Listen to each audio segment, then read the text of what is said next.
அன்பே சிவம் மனமே குரு என்றுணர்த்திய குருவே போற்றி. எனக்குள் இறைவனை உணர வைத்த குருவே போற்றி.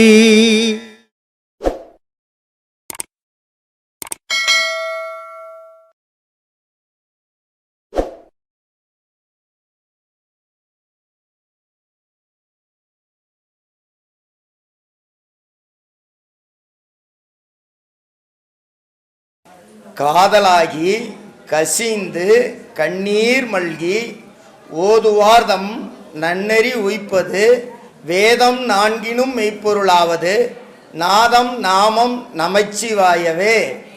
இது கிட்டத்தட்ட எனக்கு ஒரு 25 ஆண்டு காலமாக தெரியும். சாமின்னு கும்பிடாத காலத்திலேயே தெரிஞ்சுக்கிட்டேன்.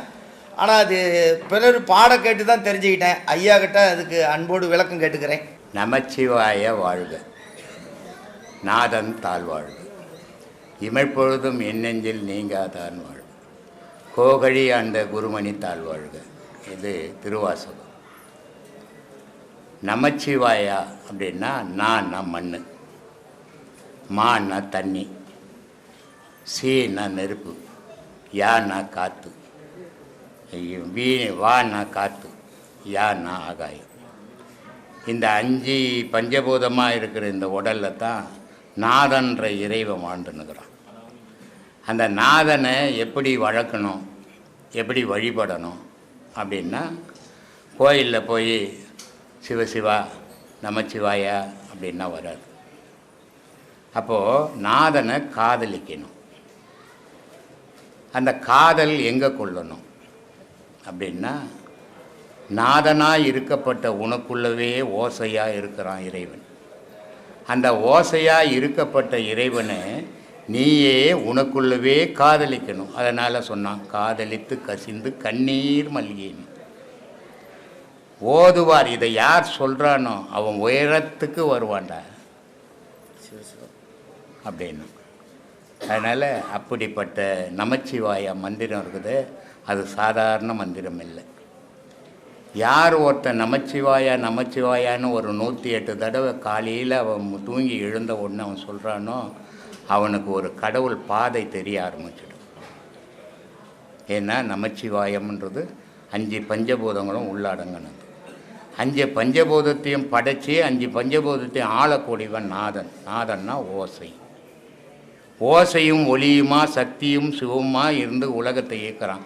உடல் இல்லாத உயிர் எங்காது. நான் நிறைய மதத்தில் ஒரு கடவுளோ நான் அறியாமையில் சொல்லின்னு இருக்கிற விஷயம். ஒரு பொருள் எப்பவுமே ஏக்கம் பண்ணாது, 2 பொருள் சேர்ந்தால் தான் இயக்கும். உடலும் உயிரும் சேர்ந்தால் தான் இயக்கம். உடல் மட்டும் இருந்தால் இயங்காது, உயிர் மட்டும் இருந்தால் இயங்காது. அதே மாதிரி ஒரு ஆண் தனித்து இருந்தான்னா அவனுக்கு குடும்பம் கிடையாது. ஒரு பெண்ணை இணைக்கும் போது தான் குடும்பம். அது மாதிரி 2 பொருள் சேர்ந்தது தான். அப்படி உலகமும் இரவும் பகலும், இன்பம் துன்பம், நன்மை தீமை, சக்தி சிவம், இத்தனைக்கும் அடிப்படையான ஒரு வார்த்தை எதுனா நமச்சிவாயான்ற மந்திரம். அந்த நமச்சிவாயா மந்திரத்தை யார் காலையில் எழுந்து ஒரு 108 தடவை பாராயணம் பண்ணுறானோ, அந்த நேரத்தில் எந்த மன சஞ்சலமும் இல்லாத வேறு எண்ணங்கள் இல்லாமல் செய்கிறானோ அவனுக்கு ஒரு பாதை தெரியும். அந்த பாதையில் அவன் பயணம் பண்ணனா அதை அடைய வேண்டிய பொருளை போய் அடைவான். அதுக்காக அதை சொல்கிறாரு. அதை எப்படி இருக்கணும்னா, அழுவணும், அதுக்கிட்ட அதை காதலிக்கணும், கண்ணீர் வரணும். சும்மா ஏதோ போய் சலிட்டு அடிக்கிறவன் ஃப்ரெண்டுக்கிட்ட கூப்பிட்ற மாதிரி கூப்பிடக்கூடாது. அது உயர்ந்த பொருள். அந்த உயர்ந்த பொருளை வணங்கினா நீ தாழ்ந்து வணங்கணும். அப்போ தான் அதை அடைய முடியுன்றது தான் அந்த பாட்டினுடைய பொருள். சரிங்க ஐயா. பதி பசு பாசம் அதனோட தத்துவத்தினுடைய விளக்கத்தை ஐயா சொல்லுமாறு கேட்டுக்கொள்கிறேன். பசுன்னா உன் உடல், பாசம்னா உன் மனசு, பதினா கடவுள் இருக்கிற இடம். இந்த மனம் எவ்வளவு தான் நம்ம சும்மா கண்ணை மூடி நீங்கள் நிறைய சொல்லிட்டீங்க, அதுக்கு விளக்கமும் நானும் கேட்டேன். இருந்தாலும் இந்த மனம் ஒரு அடக்கத்துக்கு வரணும். அடக்கத்துக்கு மனமே வராமல் ஏதாவது சொல்லும்போது நம்மளுக்கு சினம் வருது. அந்த சினமும் இந்த மனமும் அடங்கிறதுக்கு நாம் இப்போ இன்றைக்கி எடுத்திருக்கிற தீட்சை முழுமையாக நம்ம அதை முறையாக பண்ணணும்னா அது கிடைக்குமான்னு சொல்லிவிட்டு குருநாதையோடு நீ மற்றதெல்லாம் மறந்து இதை நினச்சின்னாக்கா சினமும் போயிடும், மனமும் அடங்கிடும். நான் இதை ஏதோ தீட்சை வாங்கினேன், நான் உபதேசம் வாங்கிட்டேங்க, எல்லாம் எனக்கு தெரிஞ்சு போச்சுங்க, என்னை விட்டுட்டு சுத்தனீன்னா மனமும் அடங்காது, சினமும் போகாது. குருநாதருடைய ஆசீர்வாதம் எப்பயும் மனசுக்குள்ளே நாங்கள் நினச்சிக்கிறோம், குரு ஆசீர்வாதம் இருந்தால் மட்டும்தான் இந்த பாடமும் பழிக்கும்னு சொல்கிறாங்க ஐயா. அது குரு ஆசீர்வாதன்றது, குருன்றது நான் இல்லை, இறை. உன் மனம்தான் உனக்கு குரு. நீ பிறந்தது நீங்கள் இன்றைக்கி எடைப்பாடியிலேருந்து இங்கே வந்ததை நான் கூப்பிட்டு வரல இல்லையா, உன் மனம் சொல்லி தான் வந்தேன். அப்போ உன்னை நீ பிறந்ததுலேருந்து இன்றைக்கி வரைக்கும் உன்னை வழி நடத்துறது உன் மனம்தான். அந்த குருவினுடைய அருள் இல்லாத, உன் மனசனுடைய குரு அருள் இல்லாத நீ அந்த பாடம் பண்ண முடியாது. உன் மனசை அதை ஏற்றுக்குன்னு உட்காந்து பண்ணினா தான் பண்ண முடியும். நான் சொல்கிறதெல்லாம் பண்ண முடியாது, நான் ஒரு வழிபோக்க. ஆனால் குருன்றது உன் மனம் சொல்கிறபடி அதனுடைய ஆசீர்வாதம் இருந்தால் தான் நீ செய்ய முடியும். அதனால தான் குரு அருளும் திருவருளும் அவசியம் பண்ணோம். வால்மீகி சொல்கிறாரு, இருள் வெளியாய் கடந்த சிவபாதம் போற்றி அப்படின்னு சொல்கிறாரு. பட்டணத்தார் சொல்கிறாரு, கண்டம் கரியதாம் கண் மூன்று உடையதான் சொல்கிறாரு. ரெண்டு பேரும் இருள் பற்றி தான் சொல்கிறாங்க. வள்ளல் பெருமான் சொல்கிறாரு, அருள் பெருஞ்சோதின்னு சொல்கிறாரு. நம்ம ஐயா என்ன சொல்கிறாரு கேட்டால், மனம் மனதிலே ஒடுங்கி மாய இருள் நீக்குன்னு சொல்கிறாரு. இதில் இருள் கடவுளா அல்லது ஒளி கடவுளா, எல்லாம் இருளும் ஒளியும் சேர்ந்து ஐயா சொன்னது கடவுளா, எது கடவுள்? அருமையான கேள்வி. எவ்வளோ ஐயாவோட ஸ்பீச்செல்லாம் கேட்டிருப்பீங்க. எதை சாமி சொல்கிறார் ஐயா? இருள் வெளியாய் நின்ற சிவபாதம் போற்றி. சிவனோட பாதம் எப்படி இருக்குதான், இருளும் வெளியும்னா வெளிச்சமாக இருக்குதான். அது எப்படி சாமி இருக்கும்? இருளும் வெளியும் எப்படி ஒரே இடத்துல இருக்கும்? ஒன்று இருளாக இருக்கணும், இல்லை வெளிச்சமாக இருக்கணும். வெளிச்சம் சொன்னால் இருள் அங்கே இருக்கிறதுக்கு வாய்ப்பே கிடையாது. ஆனால் ரெண்டுமே இருக்குதுன்றாங்க. இருள் வெளியாய் நின்ற சிவபாதம் போற்றி. ஏன் அப்படி சொன்னாங்கன்னா, சிவம் அப்படின்னு சொன்னால் மாணிக்கத்துள்ளே மரகத ஜோதியாய், மாணிக்கத்துள்ளே மரகத மாடமாய். ஏன் அப்படி சொன்னாங்க அப்படின்னா, சிவனுன்னா மாணிக்கம் மாதிரி தக தக தக தகன்னு இருப்பாராம். வெளி அது ஒளியாக இருக்காது. யாரு? சிவபெருமான். ஆனால் இது உலகத்துக்கு ஒளியாகவே இருந்துச்சுன்னா அந்த உலகம் நாசமாக போயிடும், உருப்படாது. இங்கே உலக உற்பத்தி ஆகாது. அப்போ என்ன பண்ணோம், அங்கே இருளும் வேணும். மரகத பச்சைன்னு அம்பாளுக்கு மரகத பட்டு சாத்துவாங்க. ஏன் சாத்துவாங்கன்னா, அம்மனோட வடிவம் அது. அது பேர் என்னது? கரும்பச்சை. அது ஒரு இருள். அப்போது இந்த ஒளிமயமான சிவனுக்குள்ளே இருந்து இருள் வடிவான அம்பாள் வெளியே வரா. அதுதான் சக்தி, அதுதான் மாயை. அப்போ இந்த ஒரே பொருள்கிட்ட இருந்து ரெண்டு பொருளும் இருக்குது. ஒரு பொருளுக்குள்ள ரெண்டுமே கலந்தே இருக்குது. அது இருள் வெளியாய் நின்ற சிவபாதம் போற்றி. எங்கேருந்து வந்தது? அப்போது இருளும் வெளியுமான ஒரே பொருளாக இறைவன் நிற்கிறான். உனக்குள்ளவும் அது இருக்குது. எப்படி இருக்குது? எப்படி சாமி இருக்குது? இந்த சூரிய கலைன்றது வெளி ஒளியாக இருக்குது, அதனால் ஆனால் ஏற்ற முடியும். அப்போ அதில் ஒளி இருக்குது. சந்திரகலையில் ஏற்றின ஒளியை அழிக்கக்கூடிய சக்தியான இருள் இருக்குது. இது அம்பாள் வடிவம், இது சிவ வடிவம். இந்த ரெண்டு பேரும் என்ன பண்ணணும்? அக்னி கலை ஏற்றணும். அக்னி கலை ஏறினா என்ன ஆகும்? மாணிக்கத்துள்ளே மரகத ஜோதியான்ற மாதிரி இது இந்த ரெண்டுமே மாறி மாறி போகிற விஷயங்கள். வெம்மையும் கருமையாக மாறி போகிற விஷயம் செம்மையாக மாறி நிற்கும். வெம்மை, கருமை, செம்மை இந்த மூன்றையும் கடந்த அந்த பேரொளியான பராபரத்தை நம்மளால் உணர முடியும். எப்போ? இந்த தன்மை, இந்த தத்துவத்தெல்லாம் நம்ம புரிஞ்சு பாடம் பண்ணும்போது மட்டும்தான். அப்போ இறைவன் இப்படி தான் இருக்கிறான். அதனால் மகன்கள் என்ன சொல்லிட்டாங்க? ஐயா என்ன சொன்னார்? இப்போ வள்ளலார் ஐயா, இறைவன்றவன் ஜோதி வடிவானவன். ஆனால் அவர் தான் என்ன சொன்னார்? இறைவனுக்கு வடிவமே இல்லைன்னாரு. வடிவமே இல்லைன்னு சொன்ன அந்த மகா பெரியவர், மகா பெருமானார் இறைவனை ஒரு வடிவத்துக்குள்ளே சிக்க வைக்கிறார். ஜோதின்னும் போது நமக்கு ஒரு அடையாளம் தெரியுதுல்ல. படத்தை வரைய சொல்ல, ஜோதி வரையும் சொன்னால் வரைஞ்சிருவோம். அப்போ நம்ம மனசுக்குள்ளே அது சிக்கிச்சு. சிக்கணுன்றது தான் பெரியவங்களோட தத்துவம். நீ இதை சிக்கிட்டா பிடிச்சிக்கப்பா, இதை பிடிச்சோன்னா இந்த ஜோதி ஒன்றும் இல்லாத பெருஞ்சோதியம்மா. அந்த ஜோதி ஜோதியாக இருக்காது, இருள் வெளியை கடந்த ஒரு இறைவனாக மாறும். அங்கே என்ன இருக்கும்? இருளும் இல்லை ஒளியும் இல்லாத ஒரு பேரொளி அங்கே இருக்கும். அது போய் கண்ணு கூசாது. நிலவை பார்க்குறோம், கண்ணு கூசுதா? கண்ணு கூசலை. சூரியனை பார்க்குறோம், கண்ணு கூசுது. ஆனால் நம்ம பாடத்தில் அதே நில ஒளி நம்ம கண்ணை கூசக்கூடிய அளவுக்கு பிரகாசமாக இருக்கும். அப்போ நம்ம பயணம் பண்ணக்கூடிய இடம் எங்கே இருக்குது? இந்த உலகன்ற விஷயத்தை கடந்து போயின்னு இருக்கிறோன்னு அர்த்தம். இதுதான் சாமி. அப்போ உள்ளுக்குள்ளே சிவமானது ஜோதியாகவும் இருக்கிறான், அம்பாள் என்ற இருளாக இருக்கிறான். இந்த 2 பேரையும் ஒன்று சேர்த்து நாம் அக்னி கலை ஏற்றணும். அதுதான் அங்கே திருவண்ணாமலையில் இந்த ஜோதி தரிசனம் காட்டுறதே அதுதான். ஒருத்தன் படைக்கிறவன், ஒருத்தன் காப்பாற்றுறவன். இந்த 2 பேருக்கும் சண்டை, நான் பெரியவனா நீ பெரியவனான்னு. அப்போ இறைவன் என்ன பண்ணுறான், நீ பெரியவனான்னு என்னை பார்த்து தெரிஞ்சுக்கலாம். என் முடியை எவன் பார்க்குறானோ அவன் தான் பெரியவன், என் அடியை எவன் பார்க்குறானோ அவன் தான் பெரியவன். பார்த்தாங்களா யாராவது? பார்க்கவே இல்லை. சரி, அப்போது மகான்கள் மட்டும்தான் அதை பார்த்து சொன்னாங்க. இல்லைன்னா யார் சொல்லியிருக்க முடியும்? யாரும் சொல்ல முடியும். ஏன்னால் இது தேவர்களுக்கும் அறியாத தேவனான ரகசியம். அது அந்த ரகசியத்தை பார்த்தவங்களால மட்டும்தான் சொல்ல முடியும். அது இந்த மாதிரி மகான்கள் எடுத்து சொல்லும்போது மட்டும்தான் இந்த இருளுக்கும் இந்த வெளிக்கும் உள்ள அந்த சக்தியை நம்மளால் உணர முடியும். அப்போ இது 2மே நமக்குள்ளவே இருக்குது. அப்போ 2மே ஒரே பொருளை தான் சொல்கிறாங்க. ஆனால் இடம் மாறும்போது அந்த பொருள் மாறிடும். சரிங்களா? இது மேல்நிலைக்கு போனால்தான் ஒளியாக மாறும். அப்போ அவர் மேல்நிலையிலிருந்து பார்த்தாரு, அதனால தான் அவருக்கு இருள் இல்லை. அவரோட ஃபோட்டோவை ஏன், அவரோட உருவத்துக்கு ஏன் நேரில் இல்லைன்னு சொன்னால் அவர் ஃபுல்லாகவே அக்னிகளை ஏறிட்டார். அதை தான் வெளியே காமிச்சார். இல்லாத ஒன்று அவர் காட்டல. அவர் எப்படி இருந்தாரோ அவரோட வடிவம் தான் வெளியே காட்டிச்சார். அப்போ நாமளும் நமக்குள்ள உள்ள உண்மையான வடிவத்தை பார்க்கணும்னு சொன்னால் இந்த மாதிரி பாடங்கள் பண்ணால் மட்டும்தான் அது நம்மளால் உணர முடியும். சொல்லுங்கள் சாமி. அப்புறம் சாமி, அப்புறம் இந்த அவ்வை பாடம், பாலும் தெளிதேனும் பாகும் பருப்பும் இவை 4ம் கலந்து உனக்கு நான் தருவேன், துங்க கரிமுகத்து தூய்மணியே சங்கத்தமிழ் 3ம் தான் சொல்லிட்டு பாடும்.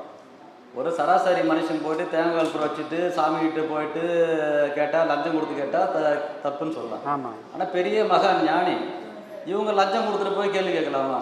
அவங்க எதை லஞ்சமாக கொடுத்தாங்க, எதை கேள்வியாக கேட்குறாங்க? அருமையான கேள்வி.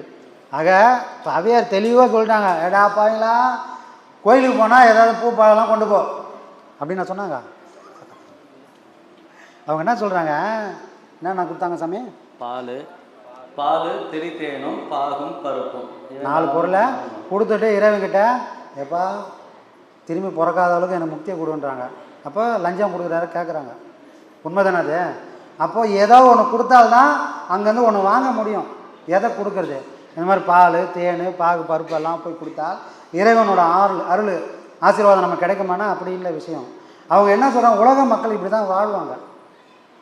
முதல்ல இறைவனுக்கு நாம் கொடுக்கணுன்ற விதியை முதல்ல கட்டாயப்படுத்துகிறாங்க. திருமூலர் சொல்கிறாரு, உன்னால் இறைவனுக்கு எதையுமே கொடுக்க முடியலையா, ஒரு பச்சையாச்சும் எடுத்துன்னு கொடு. சரி, அதுக்கும் கோயிலுக்கு போகிறதுல எனக்கு டைம் இல்லை. ரோட்டில் மாடு போதா, அதுக்கு ஒரு வாழைப்பழத்தையாச்சும் கொடு. அதையும் பண்ண முடியல. சாப்பிட்ற டெய்லி நீ சாப்பிட தான் போகிற, அதுலேருந்து ஒரு கைப்பிடி எடுத்து ஒரு காக்காவுக்கு ஏதோ ஒரு உயிரினத்துக்கு கொடு. அதையும் பண்ண முடியல. சரி, உன்னை நம்பி யாராவது ஏதாவது ஒரு நல்ல வார்த்தை கேட்டானா ஒரு நல்ல வழியாச்சு காட்டி கொடு. அப்போது தர்மன்றது பெருசு இல்லைப்பா, கொஞ்சமாச்சு இந்த மாதிரி கூட பண்ணலாம் அப்படின்னு இறங்கி வந்த மாதிரி அவையார் என்ன பண்ணுறாங்க, இதெல்லாம் கொடுத்து இறைவன்கிட்ட வரத்தை கேளு. இது எது வரைக்கும் கேட்போம், நம்ம பக்குவம் இல்லாத வரைக்கும் இதெல்லாம் கேட்போம். ஆனால் பக்குவம் வந்ததுன்னா நம்ம இதே மாதிரியே பாகு பருப்பு பழம் தேனெல்லாம் எடுத்துன்னு கொடுப்போமா? கொடுக்க மாட்டோம். அப்போ என்ன கேட்போம், இந்த மனசை உங்ககிட்ட ஒப்படைச்சிட்டோம்பா, இது ஒன்றும் இல்லாமல் ஆயிடுச்சு, இந்த காலி பாத்திரத்துக்குள்ளே நீ வந்து உக்காந்துரு. அப்போவும் நம்ம ஏதாவது கொடுக்கணும். எதை கொடுக்க போகிறோம்? இந்த மனசை கொடுக்க போகிறோம். சரிங்களா? அந்த தேன் பால் பருப்பு இதெல்லாம் எதுனா சித்தம் புத்தி அகங்காரன்றதை தான் அவங்க உருவகப்படுத்திட்டு இப்படி கொடுத்துட்டாங்க. 4 பொருள் நீ கம்பல்சரி கொடுத்தாகணும். இந்த 4 பொருளை கொடுத்தனா உனக்கு ஒரு பேரின்பத்தை கொடுப்பான். இந்த 4 பொருள் எது? மனம் சித்தம் புத்தி அகங்காரம். அதை தான் அவையார் என்ன பண்ணிட்டாங்க, இந்த மாதிரி சொல்லிட்டாங்க. இது புரியாத வரைக்கும் இந்த மாதிரி குத்துனே இருக்க வேண்டியதுதான். புரிஞ்சிடுச்சுன்னு சொன்னால் இந்த அகங்காரத்தை அழிச்சிட்டு மனம் நிர்வாணமாக ஆனால் அன்றைக்கி தான் சரணடைச்சாங்க. இதை சொன்னால் புரியாதுன்னு தான் இவங்க இப்படி சொல்லிட்டாங்க. அப்போ பக்குவம் வரும். நாமளே நான் குழந்தையில பாடம் வாங்கிட்டேன் கிடையாது, இவ்வளோ தூரம் அடி ஓதை பார்த்து வந்துடுனா பக்குவம் வந்துச்சு இல்லையா? இந்த பக்குவம் ஒரு உயிருக்கும் ஒரு காலத்தில் நடந்தே தீரும். அதுக்கு நடக்கும்போது எதை தானமாக கொடுக்கணுன்றது தெரிஞ்சிடும். அதுதான் சாமி. சரி, ஓகே சாமி. உலகத்துக்கு ஒரே ஒரு சூரியன் இருக்குது, சந்திரனும் ஒன்று தான் இருக்குது, பூமியும் ஒன்று தான் இருக்குது. இந்த மாதிரி எல்லாம் ஒன்று ஒன்றா இருக்குது. ஆன்மாவோட ஒன்றா இருக்கா இல்லை ஆளுக்கு ஒரு ஆன்மாவாக இருக்கா? கரெக்டு தான். பெரியவங்க என்ன சொல்கிறாங்க, 84,000 கோடி ஜீவராசிகள் இங்கே இருக்குதுப்பா. அப்போனா என்ன அர்த்தம்? 84,000 கோடி ஜீவராசிகள் ஆன்மாக்கள் இங்கே உலாவின்னு இருக்குது. இதுதான் பிறவியை மாற்றின. இந்த உடம்புன்ற சட்டையை மாற்றி மாற்றி வந்துனே இருக்குது. இந்த உடல் மனுஷனாக பிறந்தாலும் நம்மளை மனுஷன்றான். இதே நான் ஒரு மிருகத்தில் போய் போந்துட்டேன்னா என்னை மிருகம் தான் சொல்ல போகிறான். அப்போ உள்ளுக்குள்ளே ஆண் பெண் பேதம் அழின்றது இந்த உள்ளுக்குள்ளே இருக்கிற ஆன்மாவுக்கு கிடையாது. அதனால தான் சொல்லுவாங்க, இறைவன் ஆணும் இல்லை பெண்ணும் இல்லை அழியும் இல்லை, அப்புறத்துக்கு அப்புறம்பா. அவனை என்னன்னு சொல்ல முடியாது. ஏன்னா நான் இப்படி தான் இருப்பான்னு இறைவன் சொல்லிட்டா அவனுக்கு பேர் இறைவனே கிடையாது. ஏன்னா இறைவன்றவன் என்னோட அறிவில் சிக்கவே மாட்டான். அவன் எல்லாம் கடந்தவன். நானும் எல்லாம் கடந்து போகும்போது தான் அந்த தன்மையை என்னால் உணர முடியும். அறிவுன்ற ஒன்றை வச்சுக்கின்னு அந்த ஆகாசத்தை அளக்கவே முடியாது. அவன் ஆகாயம் மாதிரி. புரியுதுங்களா? அப்போது இங்கே இருக்கிற விஷயங்கள்லாம் எல்லாத்தையும் கடந்தால் மட்டும்தான் அங்கே உணர முடியும். அப்போது இந்த ஆன்மாக்கள் அத்தனை கோடி ஆன்மாக்கள் இங்கே இருக்குது. இது என்றைக்கு போய் முக்தி அடையும்? மகான்களும் நம்மளை மாதிரி தான் வந்தாங்க. இல்லைன்னா மாணிக்கவாசகர் ஏன் பாடப்படுறாரு? புல்லாய் பூடாய் புழுவாய் மரமாய் செடியாய் அப்படின்னு ஏன் பாடினே வந்தார்னா, நானும் இவ்வளோ பிறவி எடுத்துகிட்டு வந்தேன். அப்போ இது எல்லாமே ஆன்மாக்கள் தான். கடை சேர வழியே இறைவன் பாவம் பார்த்து நம்ம கொடுத்துக்கிறான் ஒரு பிறவி. எது? இந்த மனுஷ பிறவி. இந்த மனுஷ பிறவியால் மட்டும்தான் இறைவனை அடைய முடியும். வேறு எதுக்கும் அதுக்கான தகுதி இல்லை. ஏன்னா வேறு எதுக்கும் மூலாதாரம்னு ஒன்று இல்லை. எல்லாத்துலேயும் உயிர் இருக்குது, ஆனால் மூலாதாரம்னு ஒன்று இல்லை. இந்த மனுஷனுக்கு மட்டும்தான் இருக்குது. அதனால தான் இந்த ஒரு ஆன்மா, இந்த ஒரு ஜீவராசி மட்டும்தான் இறைவனை பற்றியே பேசுது. திட்டினா கூட இறைவனை திட்டுது. போற்றினாலும் தூற்றினாலும் யாரை திட்டுதுன்னா அது இறைவனை பற்றியே பேசுது. அப்படின்னால் இதுக்கு தான் அதை உணரக்கூடிய ஒரு சக்தி இருக்குது. கடவுளே இல்லைங்க, நாத்திகவாதி பேசுகிறான். இல்லைன்னு சொன்னதை இவன் ஏன் இல்லை இல்லைன்னு சொல்லினுக்கிறான்? அப்போ அது இருக்குது. இல்லைன்னு சொல்லி இவன் ப்ரூவ் பண்ணுறதுக்கு ஒரு முயற்சியை பண்ணுறான். முயற்சி தான், அவனுக்கே தெரியுது இருக்குது அப்படின்னு. நிறைய பேர் கில்லாடிலாம் இருந்துக்கிறாங்க. ஒரு குறிப்பிட்ட காலம் வரைக்கும் கடவுளே இல்லைன்னு நாத்திகம் பேசுனா எவ்வளோ பேர் இருந்துக்கிறாங்க. ஆனால் அவனுக்கு அந்த தெளிவு வந்ததுக்கப்புறம் இங்கே இருந்தால் உதைப்பான்னு தெரிஞ்சு மதம் மாதிரி கடவுளை கும்பிட்டவங்களாம் இருக்கிறான். இன்னும் இருக்கிறான். பேர்லாம் சொன்னால் வம்பா போடும். அவனை நம்பி போன கூட்டம் நிறைய இருக்குது. ஆனால் இவ்வளோ நாள் கடவுள் இல்லைன்ட்டு இன்றைக்கி கடவுள் இருக்குதுன்னு இங்கே இருந்து சொன்னால், இந்து மதத்தில் இருந்து சொன்னால் எல்லாம் அவனை செருப்பால் அடிப்பான். அதனால் அவன் என்ன பண்ணிட்டான்? மதம் மாறினவெல்லாம் இருக்கிறான். இப்போ கடவுள் இருக்காருங்க, இன்றைக்கி எனக்கு தெளிவு வந்துச்சுங்க. ஆனால் இப்போ இவன் போய் அடிப்பான்னா அடிக்க மாட்டான். ஏன்னா மதம் மாறிட்டான். என் வீட்டிலேருந்து அவன் பக்கத்து வீட்டுக்கு போயிட்டான். பாதுகாப்பாக இருக்கிறான். புரியுதுங்களா? அப்போது இந்த கள்ள வேடதாரிகளை இந்த உலகத்தில் இருக்கிறான். ஆனால் அவன் சொல்ல நம்ம கேட்கவே கூடாது. இறைவன்ற அந்த சாட்சியான பொருள் எப்போவுமே இருக்குது. அது எப்போவுமே நம்மளை வழிகாட்ட போகுது. இந்த ஆன்மா பிறந்தது, இது ஒரு பிறவி எடுத்தது காரணமே இறைவன்ற ஒரு பொருளை என்றைக்காவது ஒரு நாள் அடைஞ்சிடணும். அடைவையான இறைவனுக்கு ஏக்கம் இருக்குது, அடையுமான்னு தெரியல. அப்போது அந்த ஏக்கத்தை நிவர்த்தி பண்ணணுன்னு தான் குருமார்களை அனுப்பி வைக்கிறான் இறைவன். ஒரு கூட்டத்தை உருவாக்கி உன் பாடத்தை கொடுத்து என்னை நோக்கி திசை திருப்பி விடு அப்படின்னு வந்தவங்க தான் இவங்க. பிறந்தவங்க இல்லை, இறைவனால் அனுப்பப்பட்டவங்க. யார்? குருமார்கள். அப்போ இந்த குருமார்கள் மூலமாக இத்தனை கோடி ஜீவராசிகள், இத்தனை கோடி ஆன்மாக்கள் இது காலங்காலமாக பயணம் பண்ண போகுது. இந்த பாடம் நிலச்சி நிற்க போகுது. இந்த பாடம் பண்ணக்கூடிய எல்லாரும் இன்றைக்கி ஒரு 100, நாளைக்கு ஒரு 1000, நாளைக்கு ஒரு 1,00,000 அப்படி ஆகி அதெல்லாம் பிறவி முக்தி அடையும்.